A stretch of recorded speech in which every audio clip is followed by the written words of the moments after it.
Hello everybody, welcome in this video. Today we'll look at the print we have in Jupyter Notebook and we'll have in Julia.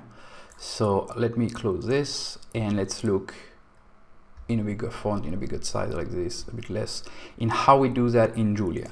So we've seen already when we install everything that you can do print ln. It's not exactly like in Python. So here we got print ln, that's me, or Julia really feels like Python. I do this and it does a print. Another way to do a print is to use show. It's a little bit more like maybe the display in Python. And you can see here the difference is that when you do that, then you see the quotation mark.